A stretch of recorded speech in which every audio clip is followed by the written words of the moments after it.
Hello. Hey, Foxes. Hey, everybody. How we doing, y'all?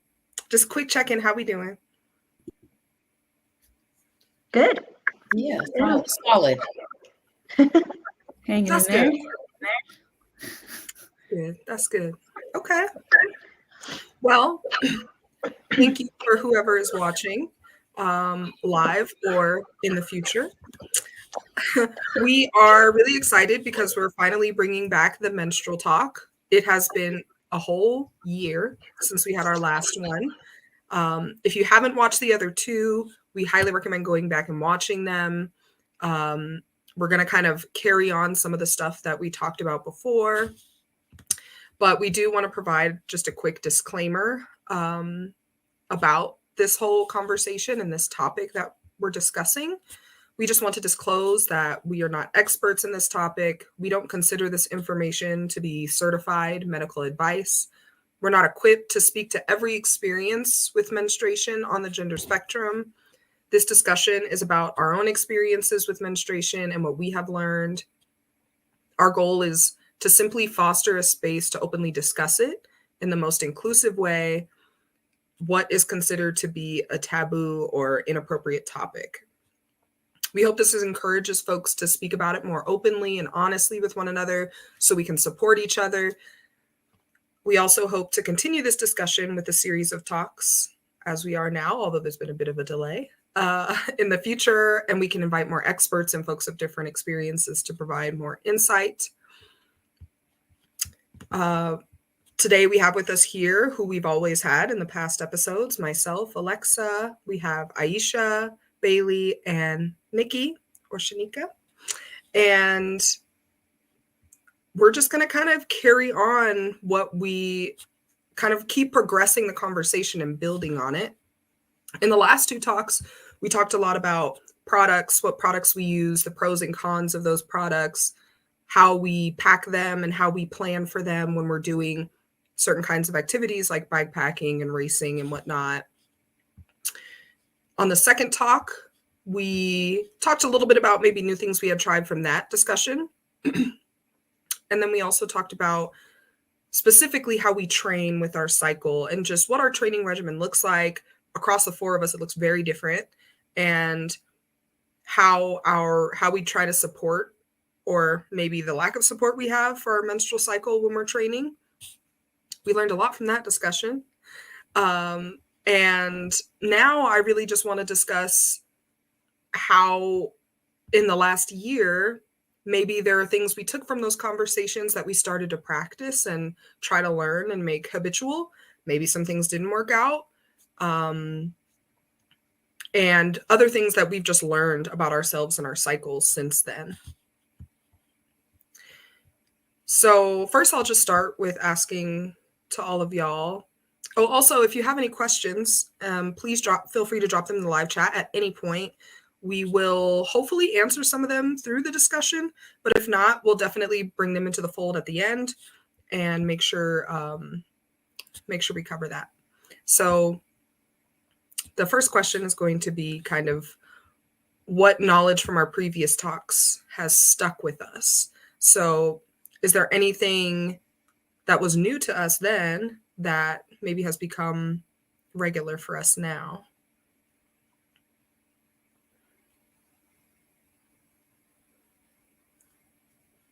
Anyone?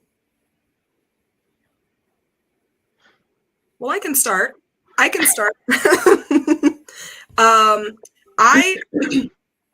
What the biggest takeaway for me that has actually become regular is no dairy. Bailey had mentioned this, and I was like, yeah, that makes sense. And at that time, I was not eating a ton of dairy anyway, but I still was. I mean, I was still eating pizza. I was still eating, have a little bit of cheese on my omelet, that kind of thing. And since then, I have tried to be really vigilant about, at least leading up to my menstrual phase, of not having dairy. And I've noticed a huge difference in cramping it has alleviated it a lot more.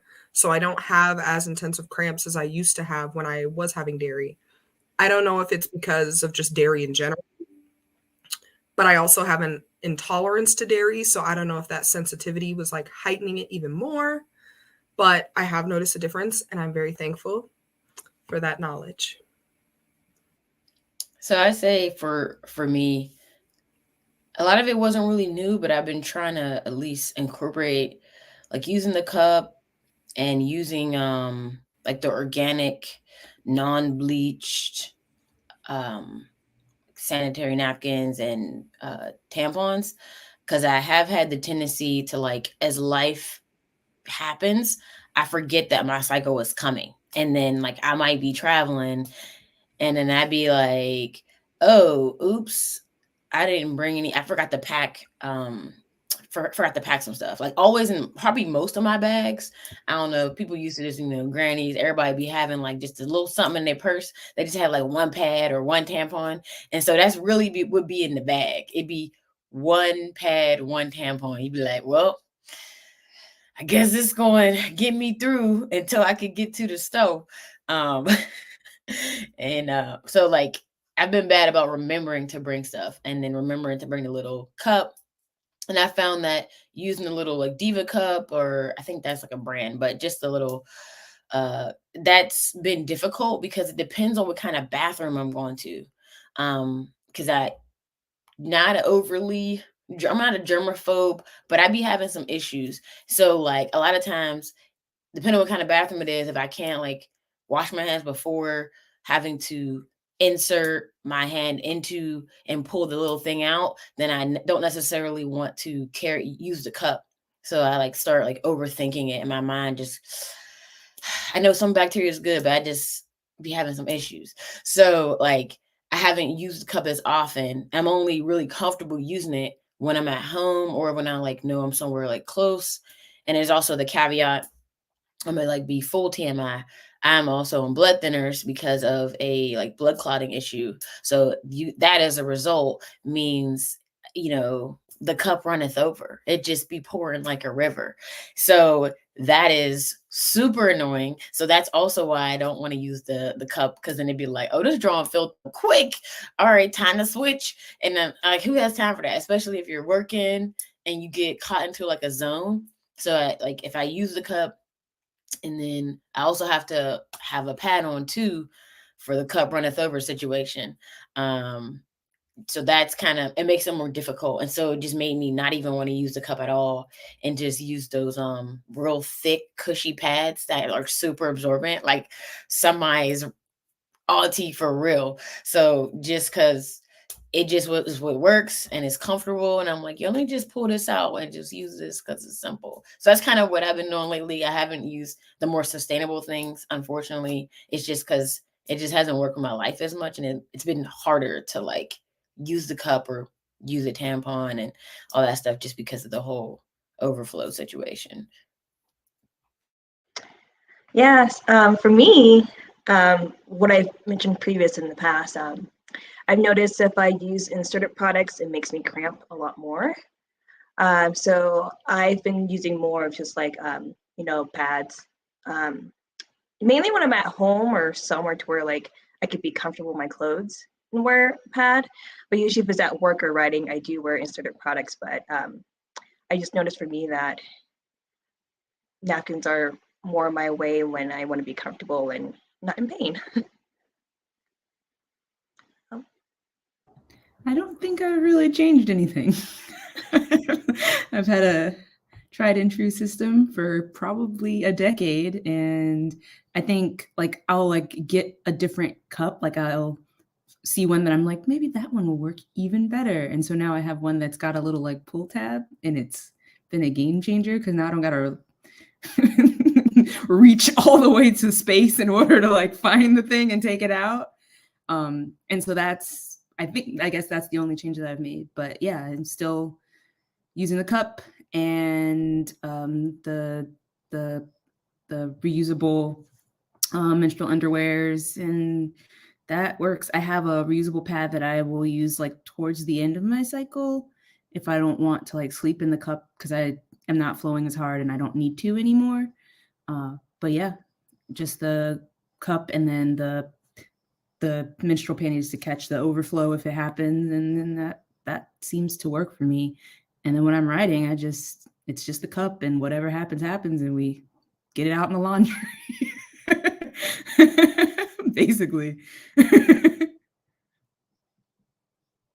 I think to that end, just to comment on the laundry piece, and we might have mentioned this before, but I tend to I'll like soak, pre-soak. You can use OxyClean, you can use peroxide, things that'll help, like just like natural cleansers. Like if you're in a pinch, like you don't have like OxyClean or some sort of like thing to help it set, you can use other things that might be way cheaper. Peroxide is good on a lot of things, like even for rinsing, but that's extra. But yeah, so I think that's worth noting, and especially if you had the chamois in there, just let that little rinse before you get to wash the full laundry. I'm pretty lazy about stuff, and Will does most of our laundry. That's the agreement that we have. So I just try and make sure it gets to the laundry quick, like sooner than later. So it's not like overly in there. So far I haven't had any trouble. My chamois come out looking fresh. They're not like stained or anything. So so far so good. Yeah. I do think since our last talk, now I don't have the details on this, but I do recall seeing that some of the period like underwear may contain some things that aren't good, like toxic chemicals and things. So if you are watching this and you either use them or you have considered it, just make sure to check first, because some of them have been recalled since. I can't remember which brands exactly. It was Thinks, and I've never been able to afford those, so I didn't have that problem. Problem never happened. Problem didn't need to be solved. Oh, that's good. That was wild. It's always something.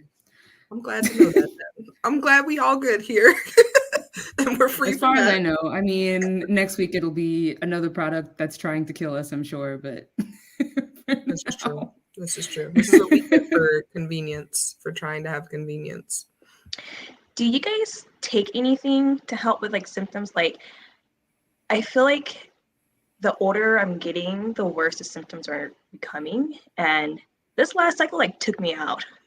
And I literally feel like I just got hit by a truck, and I just so exhausted. And I've heard like ibuprofen's not good because it makes you bleed more, or like Midol, like has everyone took Midol? Like usually I don't take anything, but I'm just wondering, like, do any of you guys take anything to help with cramps or anything like that? Ibuprofen. Ibuprofen. Yeah, or what's the other one? Aleve. I can't remember what the pharmaceutical name for it is. But I think ibuprofen works better for me in general. And I don't know if it makes me bleed more or not. I guess I don't really pay super attention to that. Mm-hmm. But like, it makes me functional. Yeah. And I can exist and go about my day. Like if I wake up and I'm like, oh, it's coming, we go for it. Like I'm at the age now where I'm like, I'm not going to wait until I'm like suffering and then try and get out of it. Sometimes it still happens if I'm not, on top of it. But yeah, I just, everything, like different things work for different people. But for me, right. I'm not trying to have cramps. More than like I'm already moody, I'm irritated, like I'm not also going to be in pain. Yes. Like we need to fix what we can, at least for me. And so that's what I have been again doing for years. Doesn't mean it's the right way, but it's been working out. It's been doing the job. Until further notice. I also have religiously used ibuprofen. I should like own stock or something in ibuprofen at this point. I don't know. But yeah, I've used ibuprofen pretty consistently, but I have found that similar to the dairy, it's more the lack of things I put in my body that is helping I've realized caffeine usually makes it worse, which I'm a habitual coffee drinker. So I just try to like dial it back as much as I can and just try to rest more. It usually helps. And something I've learned in the last year is that like cortisol levels, which is basically like our fight or flight hormone, if those are raised for extended periods of time, that can like really cause you to have a really intense period. And I think about times where I was very stressed and busy, and especially when I was guiding, and that those times had really, really bad symptoms. But I think now that I have a little bit more of a relaxed lifestyle and a normal schedule, I think it's easier to support my body to try to rest more, try not to stress as much. But of course, life just happens. But I think that's another thing just to consider. Like if you're having really bad symptoms, maybe consider, okay, what is my environment like right now? I think sometimes that can affect it, just like stressors on life too. I know there are natural remedies as well, certain kinds of herbs, teas, and foods and things, which I'll be happy to delve into for talking about kind of things I've learned in the last year, if we're ready. The fact that you mentioned like our cortisol levels, like the fight or flight, I actually had a lunch and learn at my job this past week, and a chiropractor came in, and when those stress levels are up, like, you know, the people like, oh, what can we do to get those stress levels down? Like, you know, go outside for a walk or go like do some physical activity. But if you do one simple move, where it's basically you just like put your arms out and then just squeeze in together, you burn more calories doing that way and lower your stress levels a lot faster than going for a walk or riding your bike. So if you just do that for a couple minutes, that will help lower your levels. And like, you know, if you see a lot of babies, they would do that where they're like, you know, crying, and they just hold everything in, and then it just burns a lot more. And that's giving one of woosah. And I was like, okay. So, we all finna yeah, be walking around stretching. Right. It's in the middle of the store. I like that though. I find myself doing goofy stuff like that more because I'll see crazy things like, oh, I just saw recently this like crazy move. If you do this and like you duck down, and you're supposed to do that for like 10 minutes. They're like, it'll clear like a out praise mucus. dance. They're like, you're going to clean out 2-year-old mucus doing this for 10 minutes. And I'm like, where's the science on that? Why do we have, 10-year-old? They said 2-year-old mucus. Oh, okay. That still seems like a lot of backed up. How long it stay in there? Now I need to do some other research. How are you dating the mucus? How do you know how old the mucus is? I'm skeptical. I'm skeptical, but I'm not. I tried it just to see how it felt, and it actually. How are the nasal passages after? I actually have a cold now. Okay, well, you know. But it did make my shoulder and back feel a lot better. Like just as like an asana, it was like, oh, okay, this is kind of nice just to loosen things up. Yeah. Oh, but that's cool. Why was there a chiropractor? That could be a separate conversation. And I'm like, oh, okay. Chiropractor. The way we sit in our chairs when we work on patients is really, really bad. So he just talked about stress levels and the way we should be. That's really cool. Yeah, sitting correctly and all that. So I have really bad posture. Me too. I'm glad they did that for y'all, though. That's good. That's a good thing to consider. I wanted to ask, like, Nikki, I guess depending on, like, do you know when you're about, like, when you're talking about the start, and have you tried, like, playing with what you eat, like, a little bit before?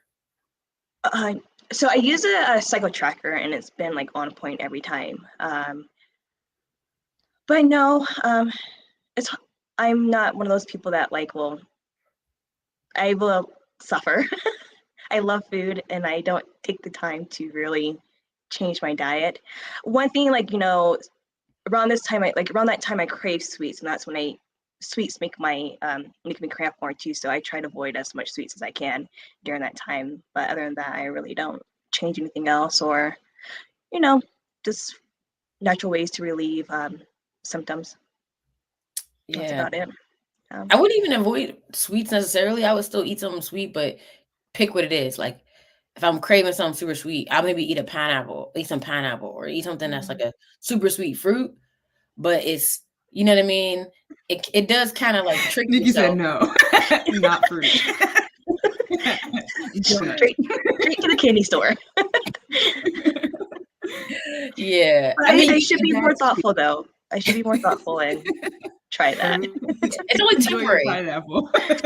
Yeah, it's only temporary too. Like I think that's something to think about. Like it's just for like this day or whatever. And sometimes I'll like just play with that trickery, like trick myself to like, all right, I'm gonna have this, and it does help a little bit.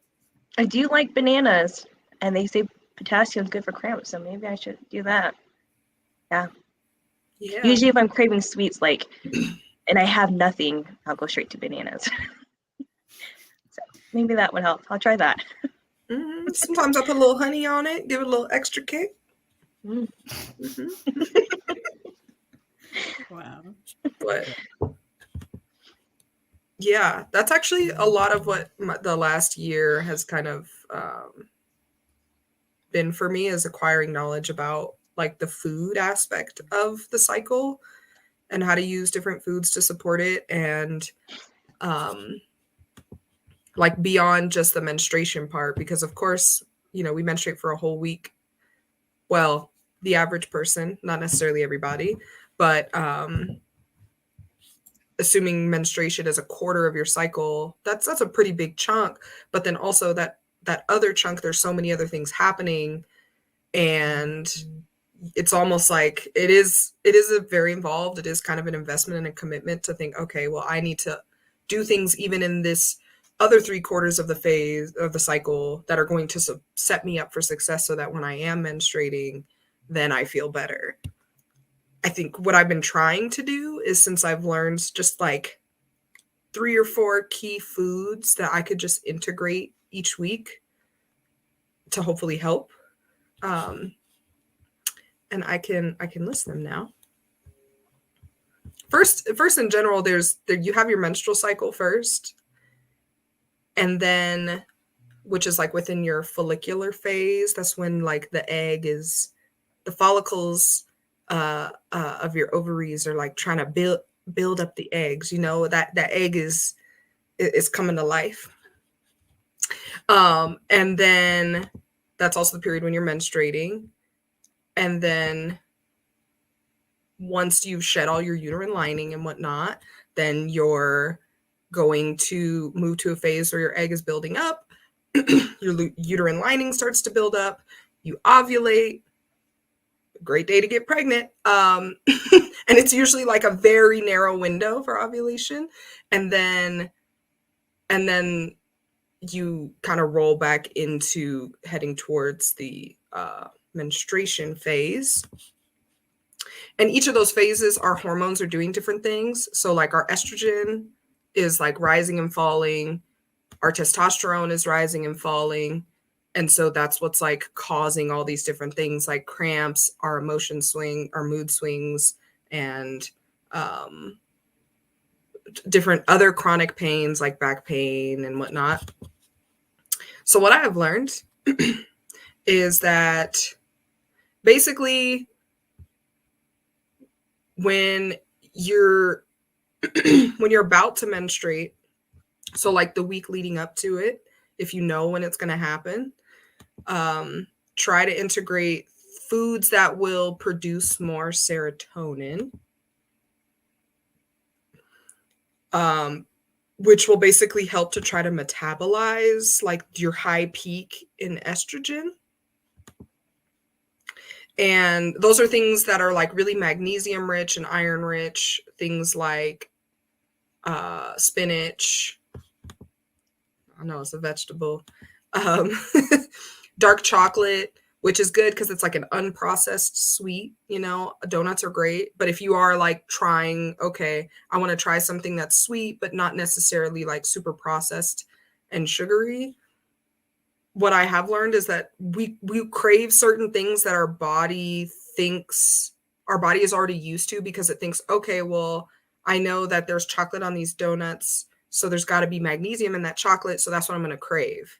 I'm going to crave the donut because I know that's where I get my magnesium, which is fine. But then you could also kick that craving by having other things that still have that same component in it, and knowing, okay, my body needs more magnesium right now because I'm about to menstruate. Then you could just find other like sweets and foods that maybe aren't as sugary. And then, of course, the things you avoid, like alcohol, caffeine, things with a lot of salt, dairy, anything that we have like food sensitivities to, those things will heighten symptoms. So trying to avoid those things leading up to it. And then, of course, during menstruation, kind of keeping that up, but also trying things like different types of herbs, chamomile, St. John's wort. I don't know them all. But that will help like naturally soothe the cramps and just relax you. And then I haven't tried this yet, but I've seen that they recommend, like, when you're coming out of menstruation, to try to transition to more sprouted and fermented foods. I'm not fully sure why. That's what I've been seeing. I guess those things also metabolize estrogen. So that when you're trying to build your estrogen back up, it kind of helps. It's like a catalyst for that. And then when you're ovulating and your estrogen is like really, really high, you want to just focus on anti-inflammatory things like fruits, vegetables, nuts, seeds, that kind of thing. Yeah. So for me, and to summarize all that, for me, I just try to, like, each week I'm like, okay, this week I'm going to try to have more dark leafy greens, less salty foods, chocolates, things that are rich in magnesium and iron. Just try to integrate a couple of those things. And then the next week I might say, okay, I want to integrate more fermented foods, and then kind of just each week. And then for me, the biggest benefit with that is I don't really have to think about my groceries, because that's my problem, is I get decisive like paralysis and I don't know what I want to eat, but I know that I should like try to eat what my body needs. So I think it's just made it easier for me to say, okay, well, this is what science says I should be eating right now if I want to feel better. So I'm gonna just go ahead and eat that. Yeah. There have been some great books that I have been referencing for this. There's a really good book called Woman Code that was gifted to me by someone a few years ago, and it's by Alyssa Vitti. And she has a lot of other great resources since then too, just to help like try to basically debunk some myths about menstruation. If you're someone who's trying to get off of birth control and like regulate your hormones naturally, like starting that transition. If you're someone trying to like focus on your fertility and you're trying to gain more fertility for getting pregnant, they also help with that. And just trying to understand your body better and learn your own cycle and what your cycle's like so that you can support it. There are also cookbooks that will just straight up give you the recipes and tell you, oh, you're in this phase? Okay. Here's a little brownie recipe that will be perfect for that. So yeah, those things have been pretty helpful.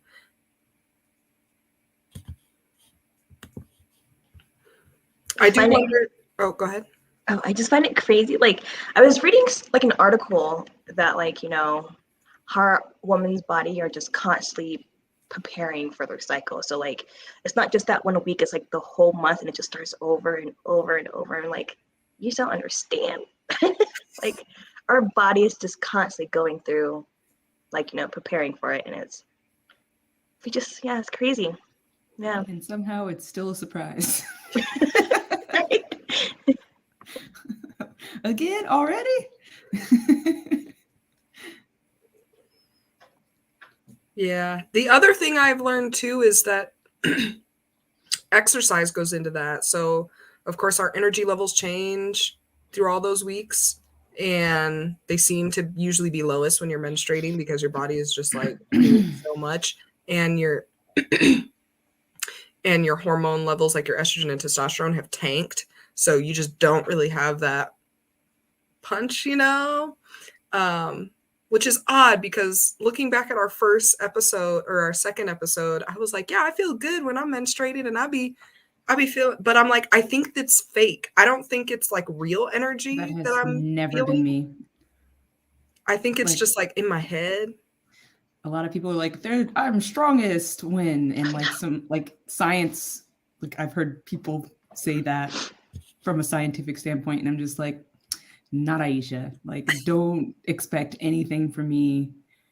I always pray that I don't have to race on a day on the first day of my cycle, because it's not looking good for anybody. I think last month I had like hard intervals on the first day.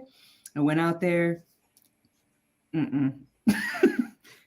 Texted my coach. I was like, my guy, it's not happening. And he said, just go home. I was like, you know what? I will. Yeah. For Like, the best. do I keep trying? Yeah. And he's like, no, if you can't hit the numbers, just go home. And then the next day I was fine. Like, it was fine after, but that day it was like all the energy had just been like zapped away, and I had nothing to give, and it was really frustrating. It's always the first day, and then like the rest, like you're a brand new person. It's ridiculous how much energy. It is insane.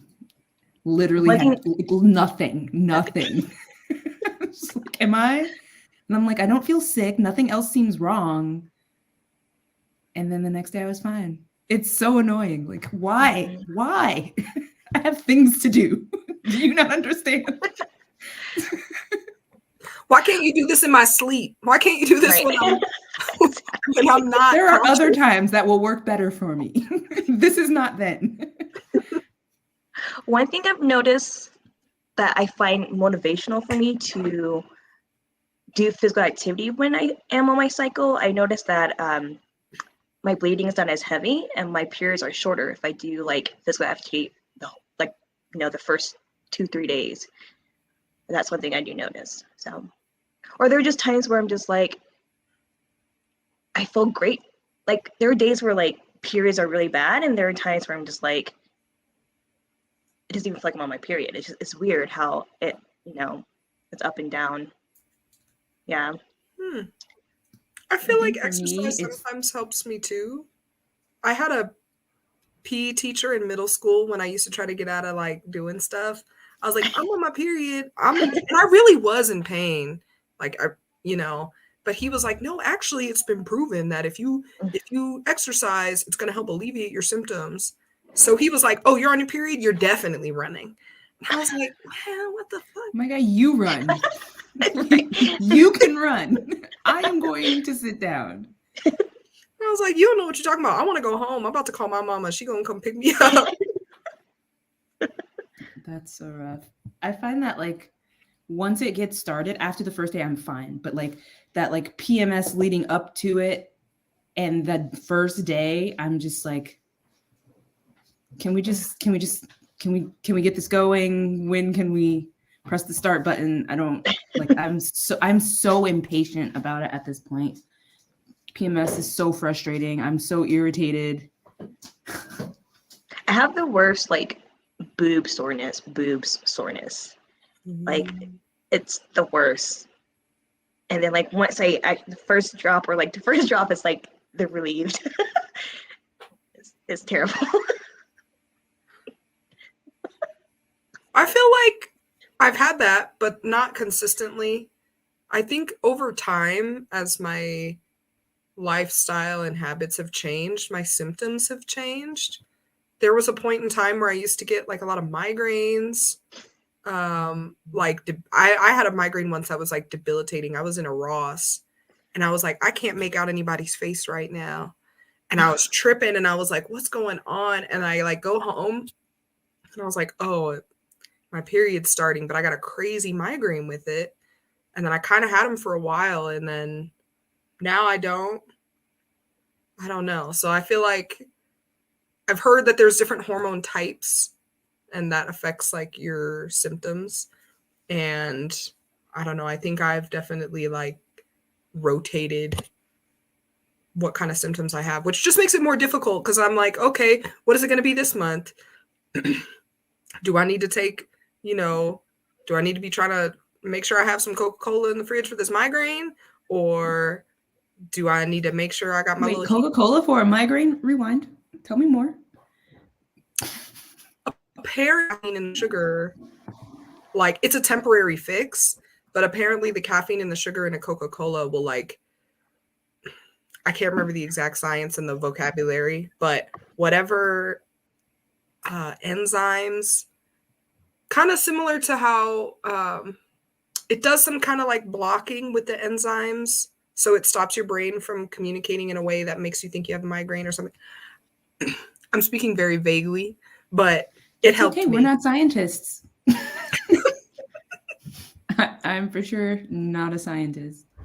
From what I read, I was like, oh, this sounds good. And yeah, it worked. I haven't had to do it for a while, but it helped. Who doesn't love a good Coca-Cola?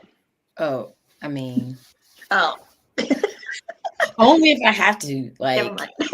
I've learned to appreciate Coca-Cola for its rejuvenating benefits on a hard bike ride. Here in Spain, they put lemon in it all the time, and that actually makes it like quite refreshing. I've never been like a super Coca-Cola fan, but I've come around. It has its purpose. yeah, I use it for exactly for like the fuel end of it. Like, I'm not just chilling drinking a Coke, which I think keeps my keep my skin clear. But no, I was gonna say, just on the speaking of food and drinking and eating things, when you have that like weird period poo that's gonna like it's coming. Something that I've done, I think it's probably the probiotics in it, is the apple cider vinegar. I take an apple cider vinegar shot and then I'll chug a bunch of water after. And then that helps things come through a little faster and clear without like with less pain.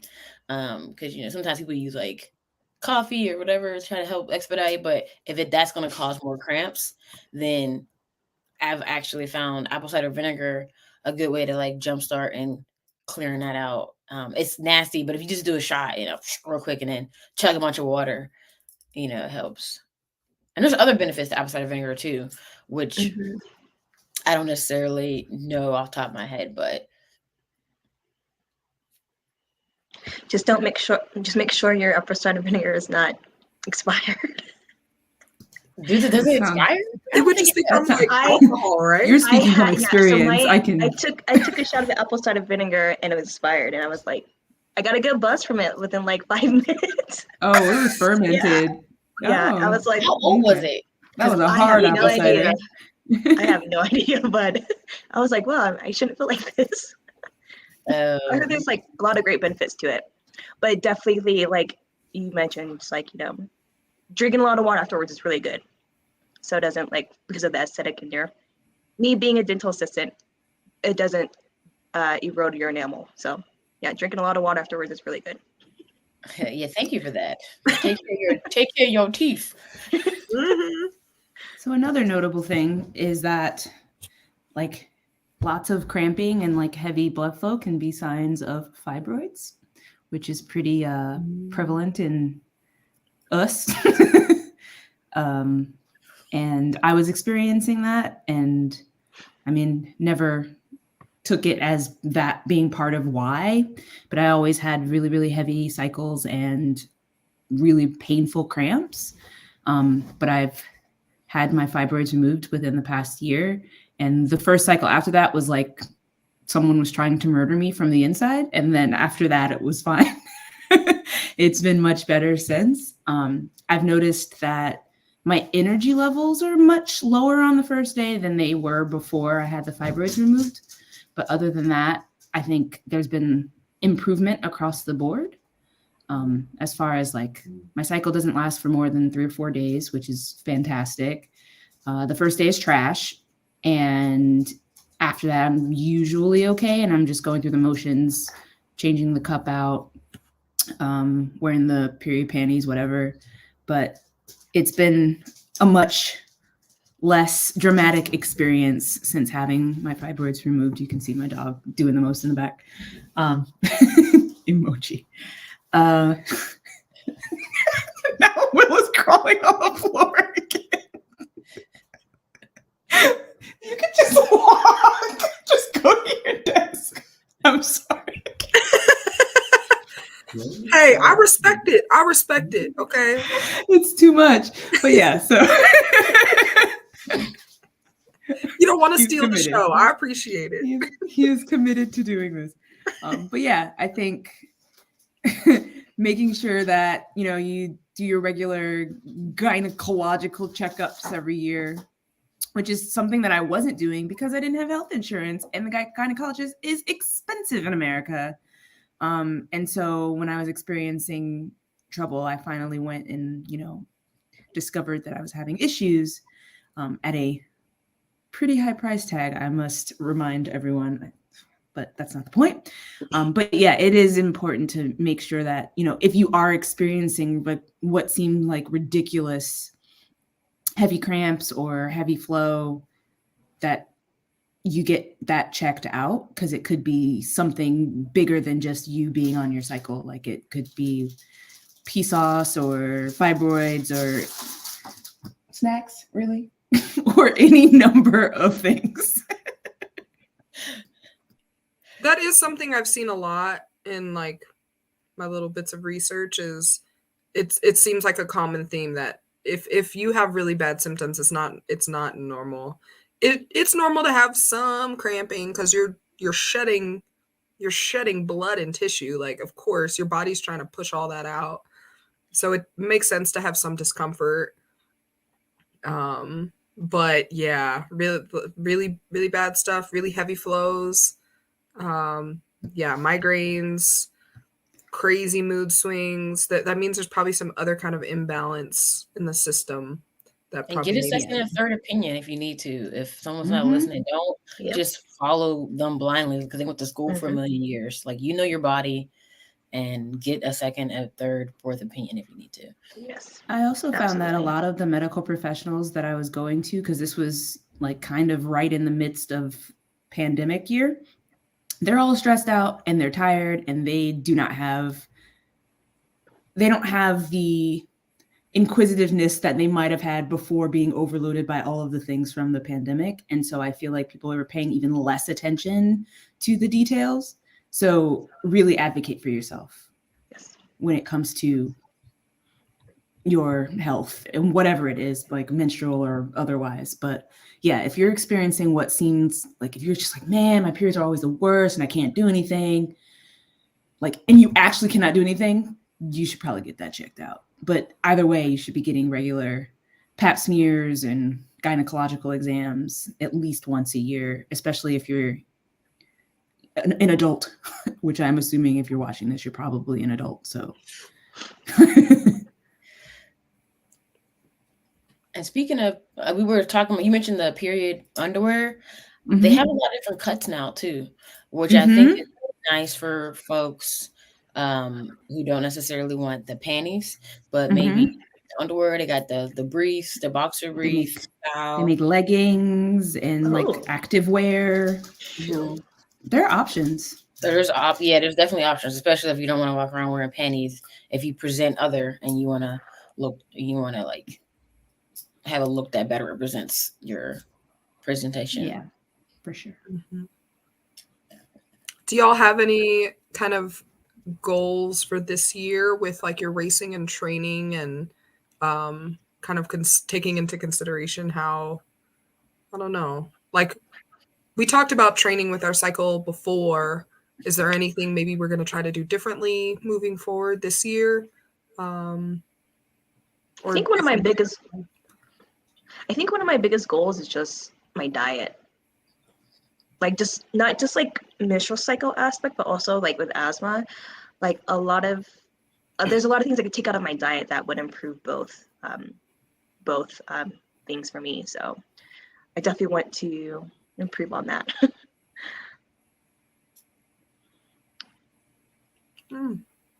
Yeah, I think same for me is diet. There's a lot of things I know I should be doing and I'm just not.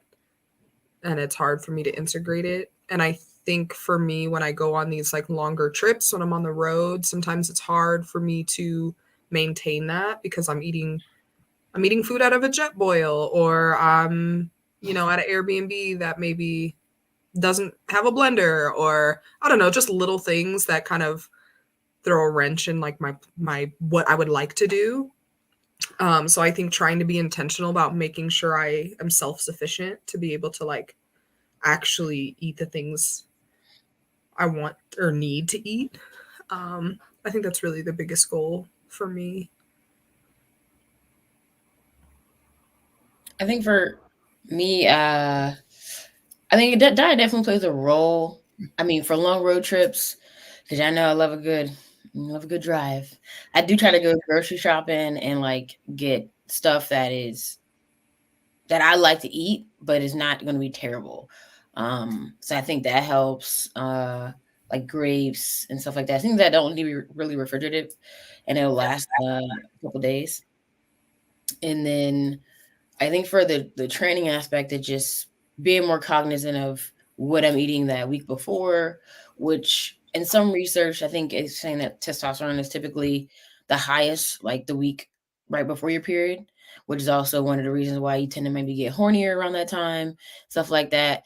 The libido is higher for PC term, but yeah. So just like I just trying to like be cognizant of that time period and knowing that could be optimal performance, but not get too caught up on that. Because when you got to race, depending on when it is, or if you have an event or something that you're doing. But allow myself to rest when I need to. It's kind of like the goal. I don't eat too terribly, not as bad as I used to. So, and I have the snacks when I want to. I just don't go like overboard. So I just try to like keep it in check. And if I eat something that's gonna be like super like rich, I try to eat it earlier in the day so at least my body can process. It has more time to process and break it down. Yeah, I mean, diet wise, I'm already kind of always figuring out how to optimize what I'm eating as an athlete, which honestly I find super annoying because I just want to do whatever. But it's never that simple. But as far as like for the purposes of my uterus, the only thing that I really am cognizant of is that I don't eat soy, because allegedly soy can contribute to fibroids, and I'm just like traumatized at this point when it comes to that. And even before I had them removed, I was avoiding soy because I thought maybe that would make them not get bigger. I don't know if it's even like just like a mental placebo thing at this point, but I don't do soy milk. I don't do soy sauce. If things contain soy, I generally try to avoid them. I'm not super like if there's something and there's like not a lot of choices, I will eat it. I'm not like I cannot have it. But yeah, I definitely try and limit the amount of soy that I intake. But other than that, not so much with the diet. But I think my goals are mostly like mental for me, just being kind to myself and kind of allowing my body to do whatever the heck it's going to do, because I've learned that that's what's going to happen anyway. And I can only control the controllables. And so if I'm not feeling it that day, I will give what I have. If that is nothing, that is unfortunate, but we'll give it a go, and then we'll rest, when we can, and when we can rest. And when we have those rest days, then I make sure that I take them. I've been taking rest very, very seriously. But yeah, I don't get to not race if I'm having a period day, which, man, I get so excited when it lines up that it's not a day that I have to race. Like, I am always thankful, but it's always gonna happen eventually. So yeah, just being kind to myself, giving whatever I have at the moment, and just going with the flow.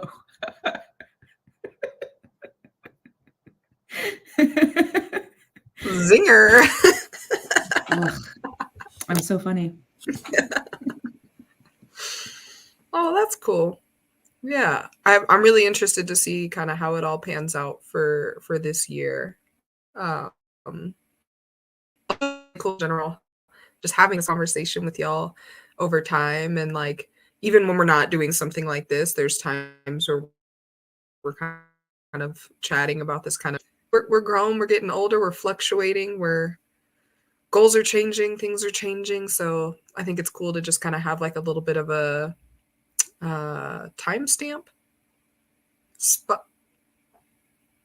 I'm missing the word, but basically snapshot. Snapshot of kind of just where we're at right now and everything you've learned and kind of what we're going to carry going forward. And of course, science is always changing.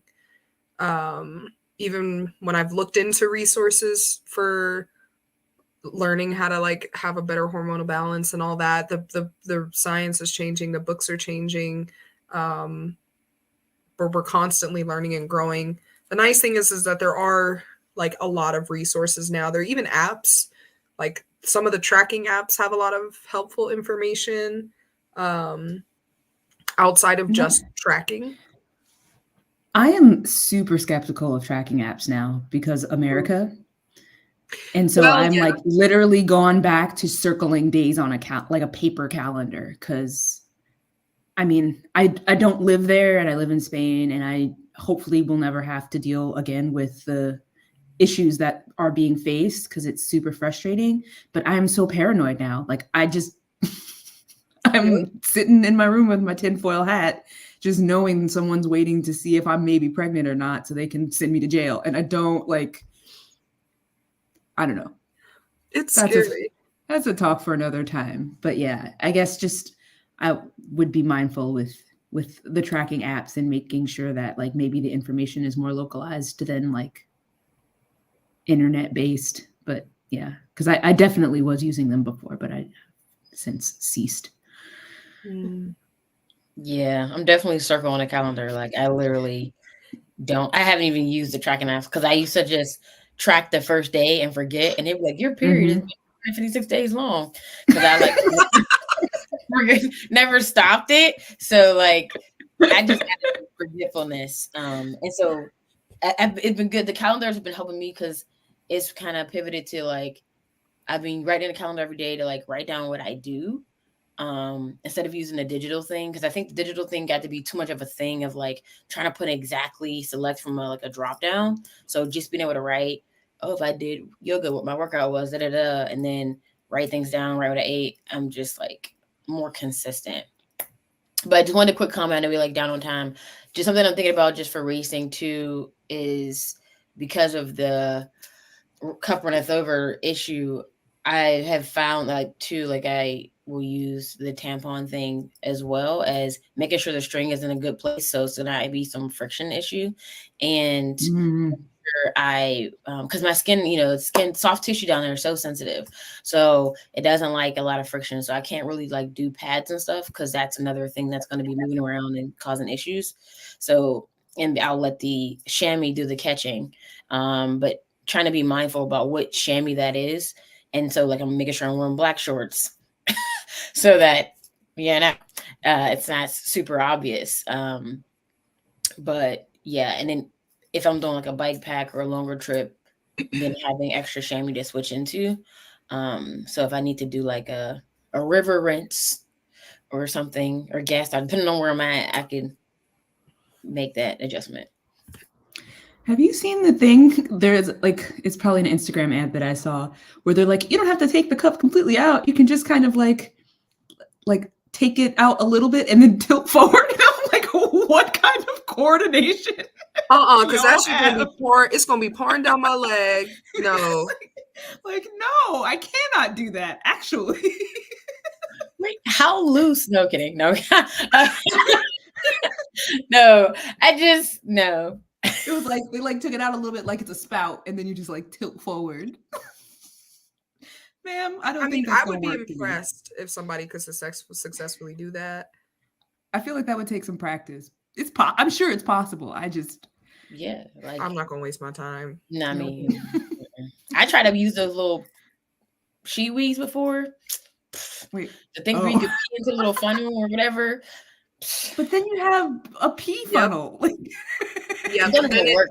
then it potentially is just all over everything. Like it's contained because it's in the funnel, but it's all over yeah, your you're on a hard everything. pass. Mhm. Yeah.